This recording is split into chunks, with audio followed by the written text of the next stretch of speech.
All right, good afternoon, folks. Thank you for being here. Thank you for joining us at the Emergency Operations Center here at Blackhawk County Emergency Management. Today's press conference was intended to be far different as we had forecasted. Obviously, things have changed and the landscape has shifted underneath of us. So we altered our plans. It's just going to be Dr. Nafissa and myself today briefing you in direct response and reaction to the governor's comments today during her press conference, as well as some things that have occurred here locally that need to be addressed transparently and openly. So without further ado, I will introduce to you our incident commander and the director of public health here in Blackhawk County, Dr. Nafissa Cisse-Egbuonye.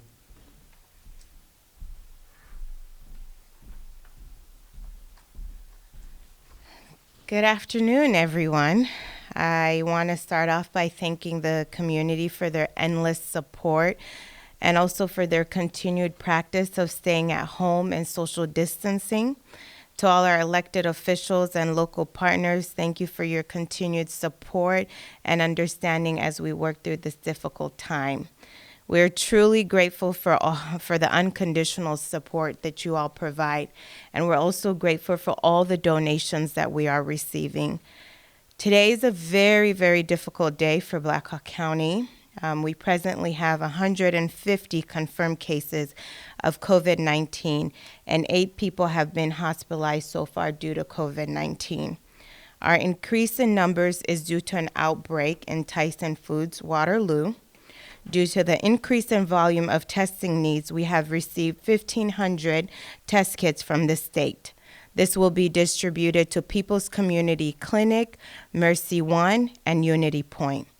Additionally, we've been working with Tyson management at the local level and the corporate office. I want to personally thank the management team at the local and corporate level for opening their doors to us and cooperating with us to help address the current outbreak. So on Friday, April 10th, Sheriff Thompson, Josh Pecora, who's the disease surveillance manager, and myself went to visit Tyson plant. We spoke with the management team. We toured the plant to review the site and review IDPH's business guidance with Tyson's management team. Tyson has informed the health department that in March, they informed all team members not feeling well to stay at home, that they have relaxed their attendance policy to encourage workers to stay at home when they are sick, and have eliminated the waiting period for short-term disability qualification. They are requiring workers to wear protective face coverings, have implemented social distancing measures, such as beginning to install workstation dividers, and are providing more break room space. We have witnessed the difficulty of social distancing in Tyson. It's a problem that I truly believe is very difficult for food production facilities. So as I emphasized earlier, we are working diligently with the state and Tyson to efficiently address the needs of the Tyson employees.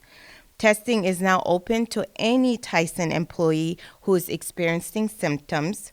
We are working with Tyson to identify employees who need to remain home, make testing available to employees who are ill, and provide information to employees. Today, unfortunately, it is also with a heavy heart that I announced the first death associated with COVID-19 in Blackhawk County. And in order to protect the individual and the family of this individual, I will not be providing any additional information about the death. My prayers go out to the family. So we are, as I stated, this is an extremely difficult day. Blackhawk County, we're at a point where we are experiencing the impact of COVID-19 on our community. And as you've seen today at the governor's press conference, it was also announced that our region of the state is seeing increased levels of illness and has reached the level for additional mitigation measures. These measures are detailed in the emergency proclamation issued by the governor and can also be found on our blackhawkcovid19.com website. So effective today at 11:59 p.m., all social gatherings of any size must stop through April 30th. People need to continue to practice social distancing and stay at home. Please only leave for essential activities. It's a very, very difficult day. And so I'm going to emphasize even more so is that we need you all to stay at home. We need you all to only do social gatherings with people that live in your household. So no social gatherings with people outside your household. And if we do get calls that this is occurring in neighborhoods and different areas, this is an action that we can enforce, and we will take enforceable action. So if we get calls, I truly, and I don't want to get calls, but we've always been getting calls in terms of people that are not following the rules. And it's very, it's heartbreaking. And so we want to emphasize that at this moment, we will implement enforcement action when we hear those kind of situations. So please, community, stay at home. Again, this is a very difficult situation right now in Blackhawk County. We need to make sure that everybody stays healthy, stay indoor, wear your face mask if you cannot practice social distancing. And at the end of the day, we will also overcome this situation. But we all have a role to play in. As you see, our case numbers have continued to increase. It will continue to increase, so I need everybody to play their role. Thank you for your continued efforts in implementing these preventative measures, but I ask you all to just continue to push through. Continue to push through. This is not the time to relax. This is a time to continue to make sure that everybody stays healthy. So stay at home, be with people that you live with. I'm asking of you. Thank you, and have a great day. Have a great day.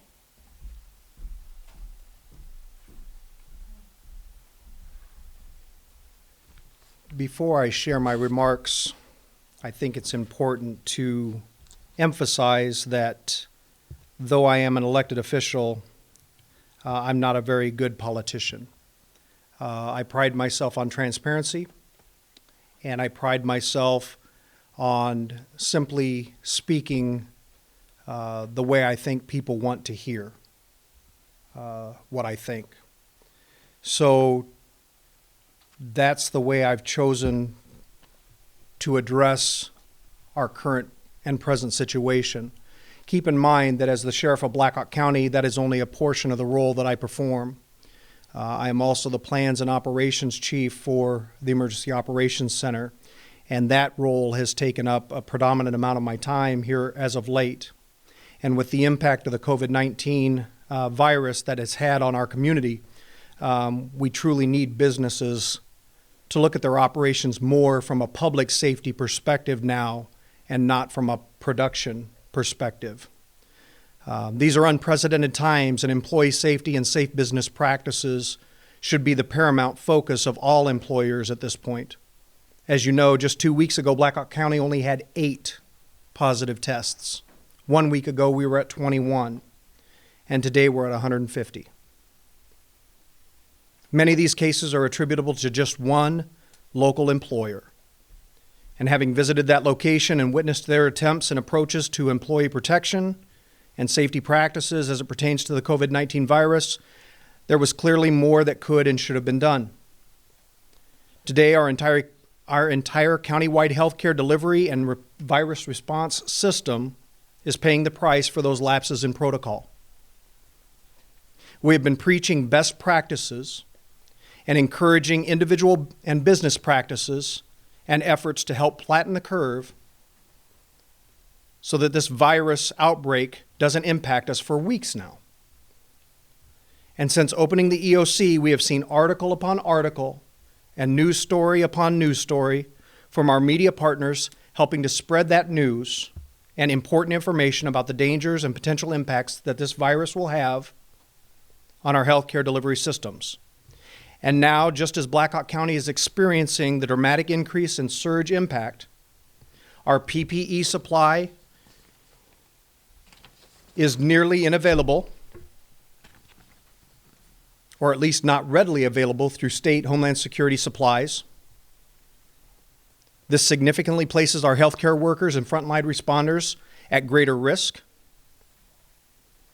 In Monday's press conference, I was asked, why do you think this is happening in meatpacking industries and not other manufacturing or other industry? And I gave this oversimplified and generalized response and explanation about how employees and their background, which is all significantly different for that particular industry over other businesses. But it doesn't address the significance of the particular outbreak that we are currently experiencing. It does not address the significance of that particular impact. Those factors are owned by poor policy implementation, not following CDC guidelines, not taking county health department recommendations seriously, not making employee safety equipment and processes a priority soon enough. Today, Blackhawk County is fighting an overwhelming battle against ever-increasing numbers due to an apathetic approach by a small few. This is frustrating for me and for the thousands of others who have taken Dr. Nafissa's words and her guidance and her staff's guidance to heart. That small few have now infected over 100 unwilling, unknowing, and unnecessary victims. And this reality pains me to my very being. I'm currently working 12 to 14-hour days to do my very best to keep our citizens, all citizens, safe. And to do this, we need your help. Now, with the governor's proclamation, it is more important than ever that people heed those words. I've seen on social media and I've heard all too often the diminishment of the warnings.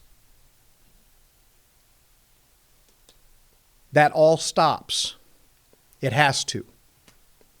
We can't jump 100% in one day and expect it not to impact the systems, the very systems that we need to help those sick and infirmed.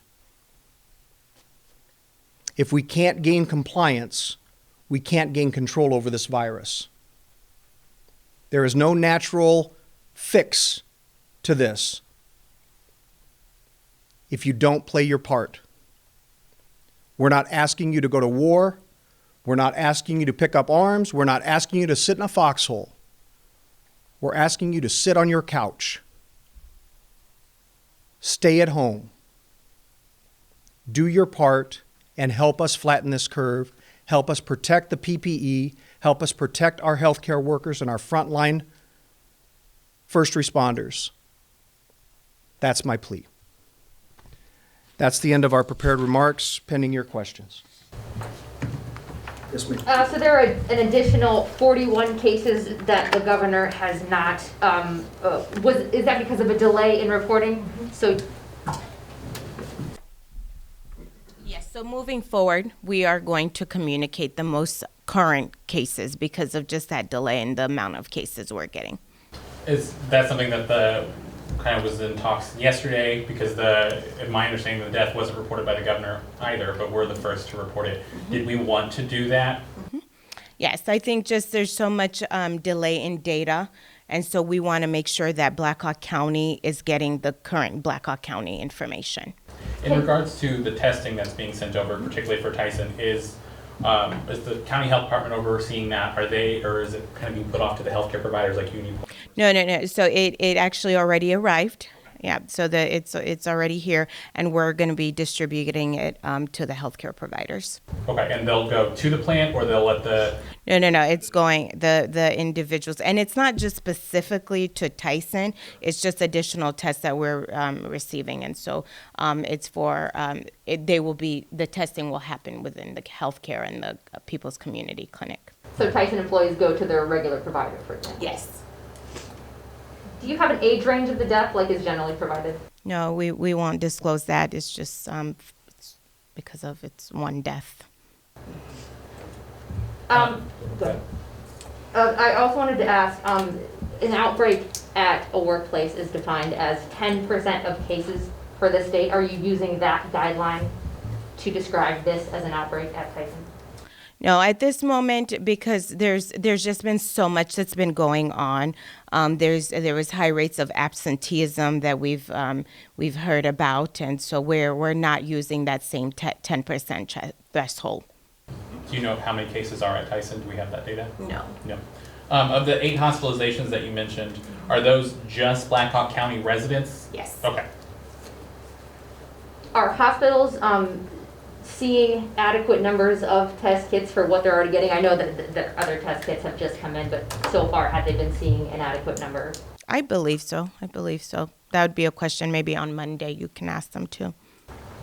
In the governor's proclamation, section 2, subsection C, it kind of references that this proclamation is not meant to be a basis for taking any enforcement action unless an additional specific order or directive comes from IDPH. With kind of talk, of Tyson, and we kind of talked, maybe there's things they could have done more. Can the county issue any sort of enforcement, or does it have to come through the state? So we asked our county attorney, and their response was that it has to come from the state.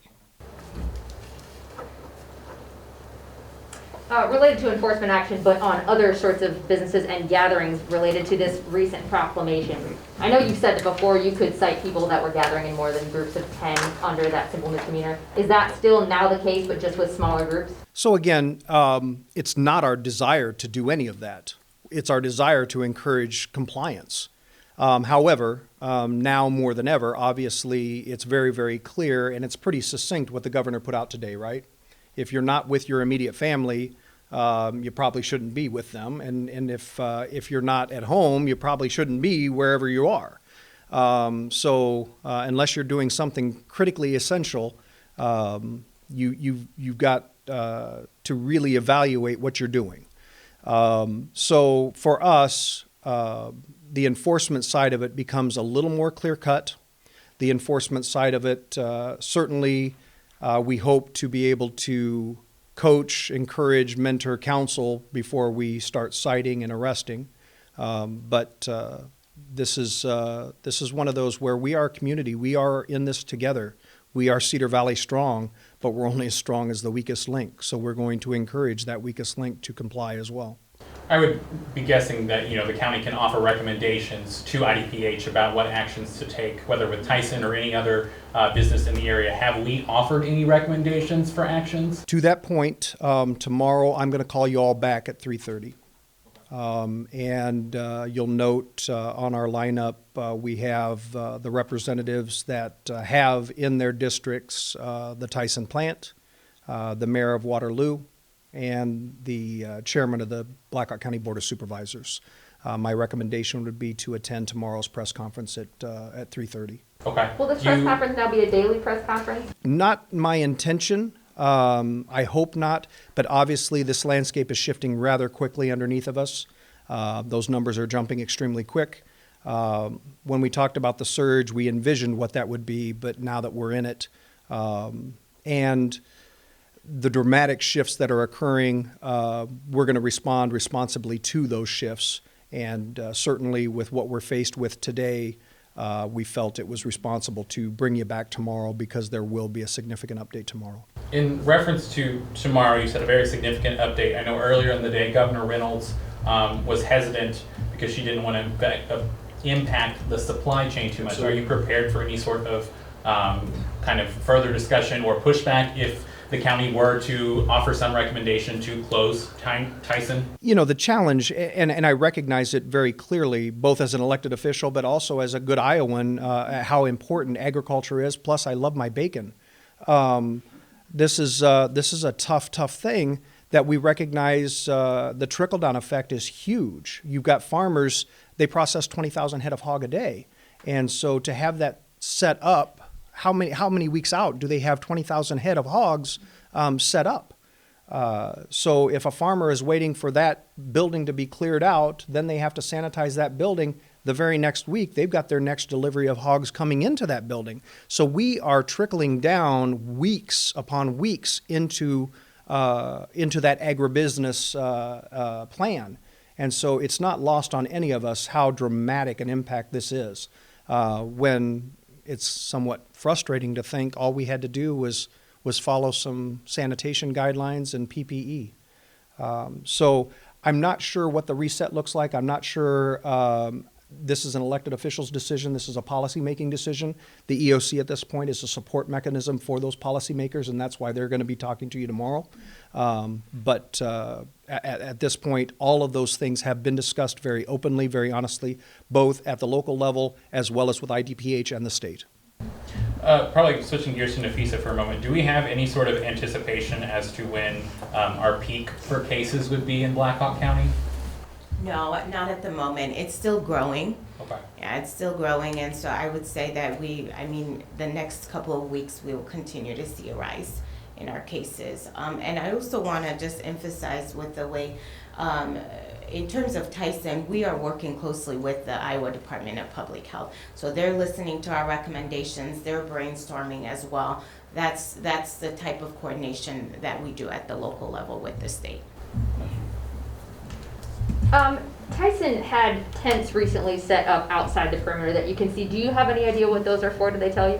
Yeah, Yes, that I was the breaker. believe they communicated that was to expand their break spaces. Social distancing. Social distancing.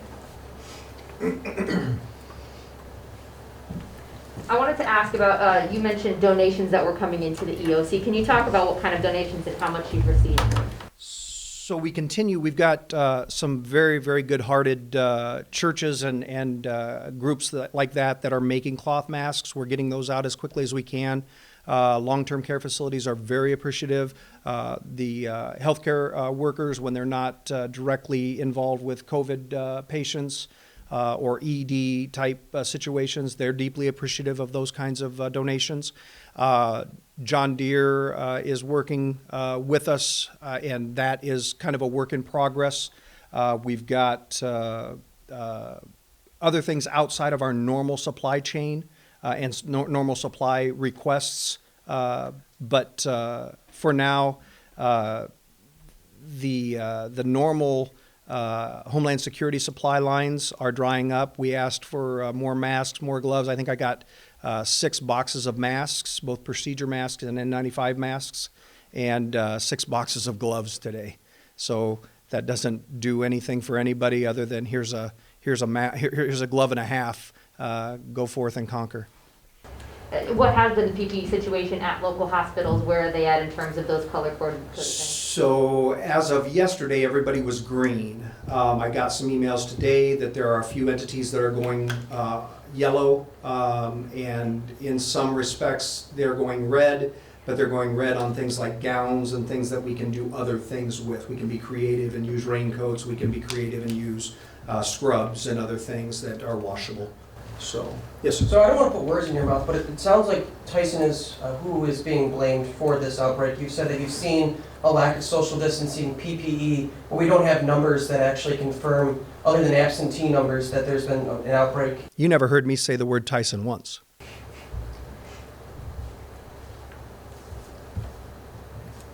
In regards to, kind of going back to my question regarding hospitalizations, obviously we know there are likely folks from other counties. I just spoke with Val Swinton yesterday, the one case in Butler County. We're excited to see him out. Absolutely. How are we communicating and working with other counties that we may possibly be treating here? Are we communicating with them, or is that just up to the individual? So every day our emergency management coordinators communicate. We prepare a flash report every afternoon, which kind of updates our current situation, our current status.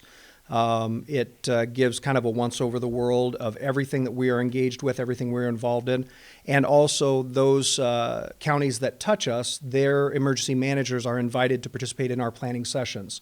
They don't tend to participate by actively engaging and talking, but they can sit on that call and listen through that Zoom meeting, through that Ring meeting, and hear what's going on. Because we are quite a little bit more active in case management and things that are going on, it gives them a lot more situational awareness. So we're more than interested in having them engaged and involved, but there's direct communication both via email and text and communication outside of those traditional channels too. But that flash report goes out to everybody in that area. So we're very aggressively communicating with our partners in surrounding counties. Yes. Can I direct my question then towards you? Because you did say Tyson, and you've been in touch with Tyson. So again, we don't have hard numbers for who has actually tested positive other than absentee numbers and a site of lack of social distancing, but it sounds like the blame is on Tyson for the spread in Black Hawk County. No, I'm not blaming Tyson for the spread of in Black Hawk County. I think when we had our community spread before we even identified the outbreak in Tyson. So the outbreak is there. I mean, we're noticing in terms of just the absenteeism, when you have 200 people calling in sick, 400, this is something we need to investigate as well. So there is warrant for what we're saying. Do you have an idea of how many more cases you could expect to see come out of Tyson? Oh, that's what we're working on. So we're treating it as an outbreak because it's just the nature of the employees in terms of their workstation and their limitation in terms of social distancing. So we have to just be progressive and treat it as an outbreak. If we're offering anyone with symptoms that works in Tyson a test, would it be fair to say that we expect it could be substantial? I think that would be fair. I wanted to ask about golf. That was a question that we had received. Can you talk about guidance related to that as we go into the spring season? I didn't hear you. Your mask was covering that up. I'm sorry. Say that again. Golf, G-O-L-F. Golf. All right. That's what I thought you said. And then I thought there's no way she's asking him about golf. I'm a subpar golfer. No, I'm sorry. So the question was, does it conform to or does it fall into that proclamation? So I will assume, based on what I've cursorily read, if you are golfing with your immediate family, that's probably okay. If you are golfing by yourself, that's probably still okay because golf has not been precluded under any of the previous proclamations. However, now any gathering that does not involve your immediate family, so it doesn't matter if you're under 10, it doesn't matter. Those things have now been curtailed. So I think my overgeneralization there probably conforms, and I'm looking at my policy interpreters, but I think that's probably correct. Hey, Tony, I know you don't want to be the enforcer, but as far as social gatherings, and now with the more stricter guidelines, has your office received calls about social gatherings and sending officers out to those? And then if so, what do you say to those Certainly, people? absolutely. It's not that yeah, that's true. We don't want to be the enforcers, but it's a role that we are obligated to play, and it's a role that we'll embrace. I mean, it's part of what we do as law enforcement, right? That's part of the name. So it's part of our role, and we will perform that duty. It's one that we begrudgingly play because this side of law enforcement is not the most glamorous and enjoyable side. We'd much rather be out catching bad guys. But to answer the question, yes, there's a lot of people out there right now that are concerned for their own health and welfare. They're concerned for their neighbors' health and welfare. And there's some people that just like to tattletale. So those kind of calls are coming in. Those kind of calls are happening. And we do react and respond to them. And I'm speaking not just for myself, but every chief of police who I communicate with. Those calls are on the uptick. So we are responding to those kinds of concerns. For the most part, we are coaching, mentoring, counseling, and encouraging people to do the right thing. And again, once we get there, if it's a true violation of the proclamation, it can be, citable under 29C or under 135 of the Iowa Code. But as soon as a law enforcement officer is there in their official capacity and they tell you to stop doing something and you don't stop, that's a whole nother Iowa Code chapter under interference with official acts. So it becomes a little more serious than it probably needs to be. Again, bring people back up to this 50,000-foot view, folks. There's a reason why we're doing this right now. And if it wasn't serious before, take a look at the way these numbers are jumping right now. Take a look at what is happening in all of Region 6 right now. Take a look at the long-term care facilities. Some of these people are experiencing a death sentence today because people are not paying attention to what they're supposed to be doing. They're not taking it seriously. That's very real. And so for us not to take enforcement action, to not intervene, would be inappropriate as well. This may have been mentioned earlier, but I want to clarify. Whenever we talked that we went to Tyson last Friday, did we have any sort of indication then that this was the future, that this is the point that we were going to get to?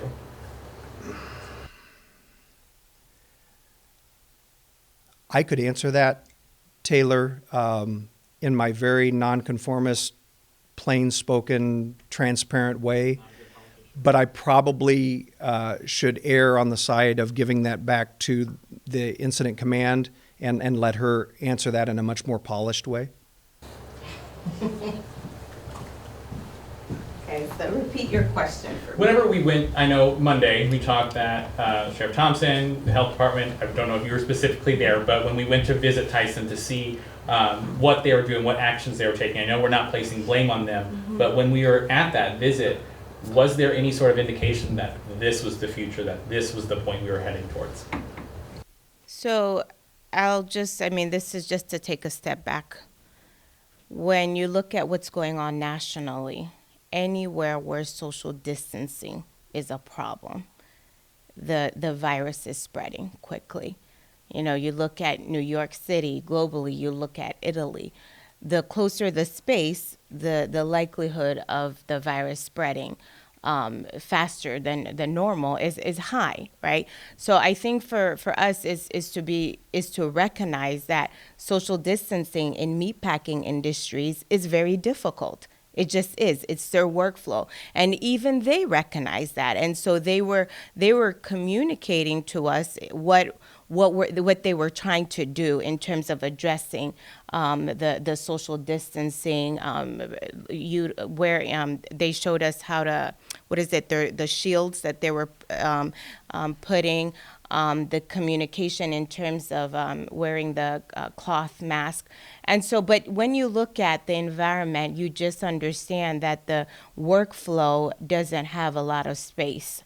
And so I think it's just something important to recognize that's just the environment that they are in, and any place where there's limited capacity, irregardless of whether it's in a meatpacking industry, you will have the virus spread easily. Being respectful to those struggles and whatever you observed last Friday, would you have said that you would expect an outbreak last Friday?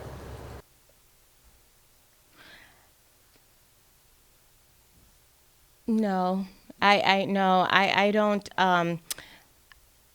What changed in that time frame? So whether it's, I don't know if it's, I try not to expect the worst. So I think that's my response to you. My hope is, we look at, like, for example, in other counties where it's a long-term care facility. We haven't had that here, So if you were to ask me if I'm expecting, I'm going to say, no, I'm not, because I'm trying to be as hopeful because I'm hoping that we continue to do our best in terms of controlling the spread. So, kind of a very obvious question, but I know some of the comments we've gotten to the newsroom. Food coming out of Tyson is safe to eat, correct? Yes. Just yes, the CDC has said yes. no human It is. Okay. And please do not spray Lysol on your food. Please do not do that. We've gotten don't do that. So obviously, Tyson isn't the only plant or facility or manufacturing job that has tight quarters. Have you been into other businesses of similar? We're working on our way. We're working through that process to go and visit other plants like that. Mm-hmm. Are there any more recommendations you're providing to some of the other manufacturers in the area, or the kind of the large plants like John Deere, Omega? Oh yeah, we're pushing those business guidance, like social distancing, making sure that they're flexible with their policies, not penalizing employees. So we continue to communicate with the business community at all times. But nothing new. No, there's nothing new right now. Mm-hmm.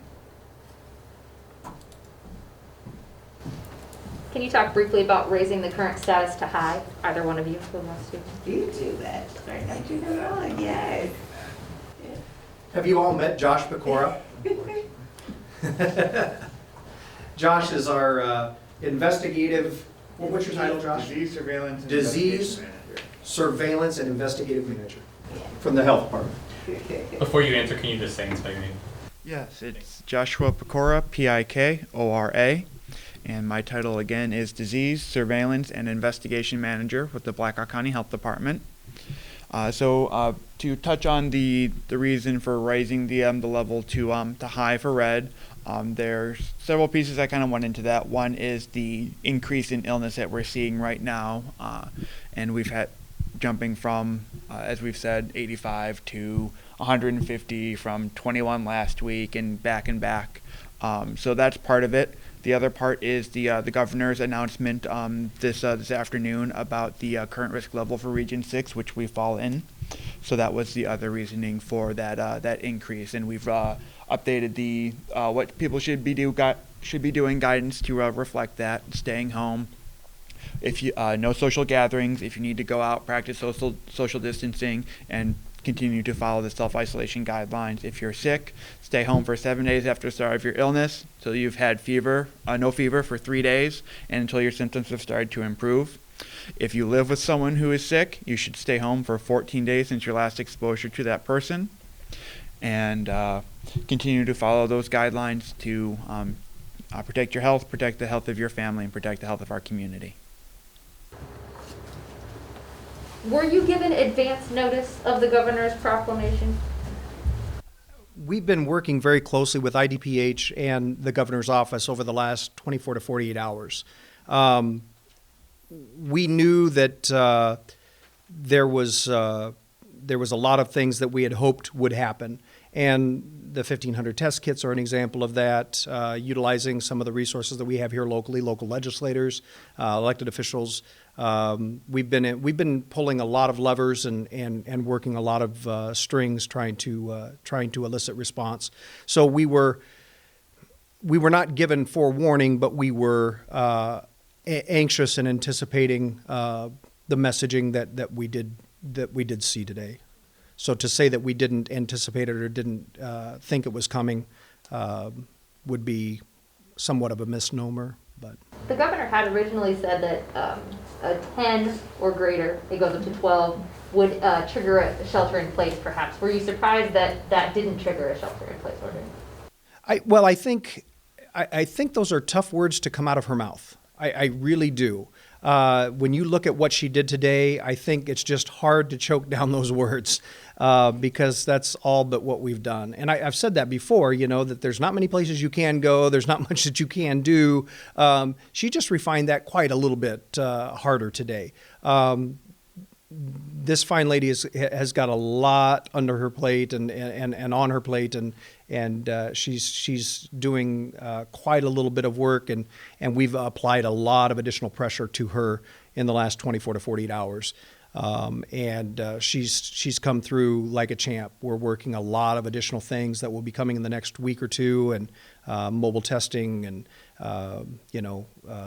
Abbott machines and rapid testing and things of that nature too. And she's been responsive to that. So we're not dissatisfied with where that's at. I just think those are hard words, and I think they have impacts and trickle down that maybe those are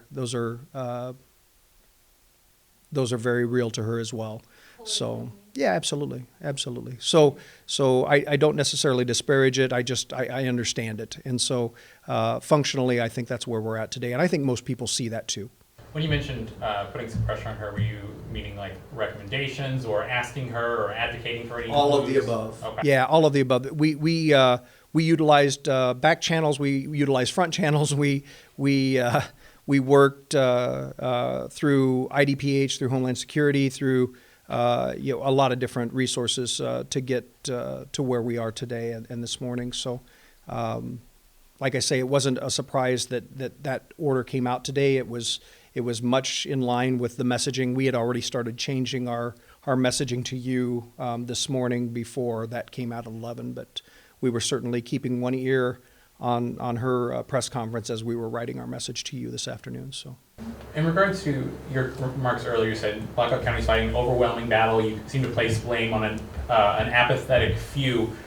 Could we quantify that a little bit more? Are you talking about specific businesses? I know you said you didn't want to blame Tyson, but specific businesses, individuals? I think a little bit of both. Okay. absolutely, a little bit of both, and I see that. Like if you watch, because I'm a student of humanistics. I do pay attention to what people say. I do pay attention to what my constituency is talking about. I do try and ensure that I am representative of what people expect of me. And so when I go back and I pay attention to who's blogging while you are recording us, and what are their thoughts? What are they thinking? Sometimes I walk away shaking my head, saying I don't think we're getting through to anybody. And sometimes I think that person gets it. That person finally understands. But at the end of the day, I think there are business owners and businesses that still don't get it. I think there are pockets of individuals that simply don't get it. I think there are pockets of individuals that are placing personal value over public good. And I understand that. But right now, I'm also seeing the real impact. I'm seeing it firsthand. I'm seeing it in the clinics. I'm seeing it on our healthcare workers. My wife being a nurse practitioner in a clinic. I'm having a very tough time reconciling somebody saying I'm not going to wear a mask, or I'm not going to comply with a stay-at-home order, or I'm not going to. I mean, my wife and I had to separate. She living upstairs, I living downstairs, because she was COVID exposed. Now, she never exhibited symptoms. She never spiked a temp. She never did any of those kinds of things. But we separated for 7 days to allow her to incubate and make sure that she was not COVID positive. Those kinds of things are a struggle that I listen and I pay attention and I do what I'm supposed to do. Number one, because I have an important role to play here too. And I don't diminish that for the 12 and 14-hour days that I put in. But at the end of the day, when I hear people say this is a hoax or this is not that big a deal or the flu kills more people, give it time. You wait. If we don't change our ways, we're going to have a problem because there's no natural defense to this unless we can get people to start believing and start seeing and start listening and start paying attention. So those small few are having dramatic impact right now in Blackhawk County, and that's frustrating for me because we sat there very pridefully for weeks after we opened this EOC saying, look, we're only at 4. Oh, look, we jumped. Now we're at 12. But we're a big county, and we're still sitting only at 12. We were prideful of that for weeks. Sorry, I keep No, that's right. trying to. Would you say, you did mention we are a fairly large county, obviously Waterloo being the most populated, would you say that's where most of the issues are in terms of not honoring these guidelines? That's hard for me to put a finger to. I think we're somewhere between 132 and 135,000 people, and that's something maybe more for our epidemiologists and our investigators. So Taylor, I want to just emphasize something that's important. Prior to this pandemic, we were labeled as Waterloo and Cedar Falls as the worst place for African Americans. I think it's very important that we understand that COVID-19 it doesn't discriminate, regardless of where you live, who you are as an individual. This is something that all of us collectively, regardless of where it's impacting the most, we have to come together to address it. And so I want to make sure that when this question is asked, it's not putting a negative spin to a city that has always endured that kind of that narrative. And so as you see me here, I'm shaking a little bit because I want to ensure that we understand that COVID-19, it is our responsibility as human beings to come together, whether it's Waterloo, Cedar Falls, Evansdale, any city, that at this moment it's about human dignity, human life. Thank you for addressing that. I do have a quick follow-up to that. I know we've talked, over the weeks, more information coming out. The state just rolled out that dashboard. Right. They have demographics on there. There are other states that are kind of breaking down even more information in terms of deaths and recoveries by demographics. Would you encourage the state to do that? Because yeah, and I think at some point they're going to do that. It's just, I think when you look at how data is suppressed, like today I informed you guys of the number of hospitalizations. It's just waiting for those numbers to be able to do that. Mm-hmm. Talking numbers for a second, do we have a number of how many have recovered out of that 150? Or a percentage or general kind of idea? I don't have,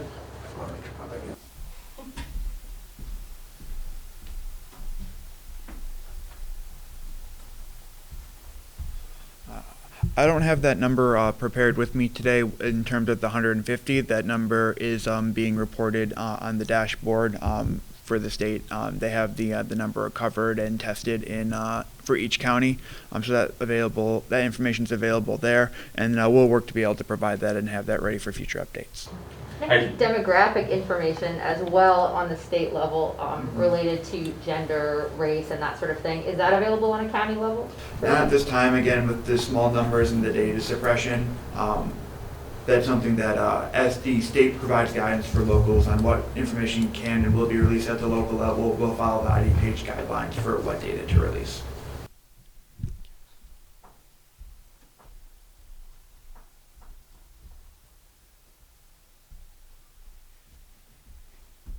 What other questions have you got for us? I did want to regroup and touch one more time. I bristled a little bit at the question with regard to Tyson. I purposely did not include that name in my remarks. On Monday, I received a lot of communication with regard to that overgeneralization that I alluded to, because there's a lot of frustration. And there's a lot of there's a lot of finger pointing. There's a lot of indicators that, it is my belief that Blackhawk County's diversity is what makes us great. And my overgeneralization of how that diverse population is largely employed in that meatpacking industry in no way, shape, or form was meant to impugn that diversity. And unfortunately, that's the way it played, I think, particularly in your story. And so I bristle a little bit because my charge is to represent all citizens of Blackhawk County. And truly, I know where the responsibility lies. And whether that is people not individually following guidance, if they should be masking up, if they should be looking for social distancing, if they should be responsible enough to recognize that they're spiking a fever and not go to work. All of those things are individual choices, but there were a lot of things that we saw that should be being done at a company level as well. And so I tried to call that out and recognize that as well. So it's important to me to recognize that my role, both as the planning and ops guy here at the EOC, but also as the sheriff, that I call those the way I see them. One quick thing that just kind of came to mind, with all kinds of disasters that we've dealt with in the past, floods, storms, the post-action report that we usually do kind of reflecting is, the same, where was the damage, how much did it cost? We've never seen something like this before. What are you looking to kind of review once all this kind of settles down? So one of the reasons why I wanted to stand up the EOC as early as we did is I know for FEMA reporting purposes, for reimbursement purposes, for all of those posterity purposes, how important it is for data collection. And the Emergency Operations Center and the ICS Incident Command Structure processes support all of that recording of that data. You're right. This is unprecedented. This is unprecedented on scale It's unprecedented on depth. It's unprecedented on magnitude. And from a health perspective, its reach is unprecedented. So for us, we went into it from day one as we opened the EOC knowing that recovery is a piece that we need to build into our plan. And so we have, as part of our process, a plan for recovery, and part of recovery is assessment. And so it's so much easier to make sure that you don't have to start building the ship as you're sailing it, recognizing, oh, shoot, we better start documenting something, but build that right into your plan from the very beginning. And so we've done that from day one. And I think it's going to make, both for posterity's purpose, to be able to look back 10 years from now, hopefully we don't go through any of this ever again, but to be able to look back and say, how did we handle that? How did we manage that workflow? How did we manage that amount of demand? And we have the documentation and the posterity files for it, but also to be able to ensure that we are interfacing with the federal and the state entities that we need to ensure that credit is being given where credit is due, and that we're getting reimbursements to those organizations and to those agencies that require reimbursement to stay afloat. And again, we're looking at everything from small business loans, and you guys have covered all of those stories, but we're documenting and tracking a lot of those kinds of resources and assets logistically as well. So that's part of the function and the structure that EOC provides. Anything else? All right, so tomorrow, again, a little unorthodox. We haven't done this for a few weeks, but we're going to bring you back at 3:30. And tomorrow we will bring on Senator Bill Dotzler, who is the senator from the Iowa legislature that covers the Senate district that Tyson's Food is in. Ross Smith, who is with the Iowa House and covers that same House district. Mayor Quentin Hart, obviously, the mayor of Waterloo. And then the Blackhawk County Chairman of the Board of Supervisors, Chris Schwartz. Those will be the folks that we'll have speaking tomorrow. Any other questions for us? That concludes our press briefing for today, folks. Thank you very much.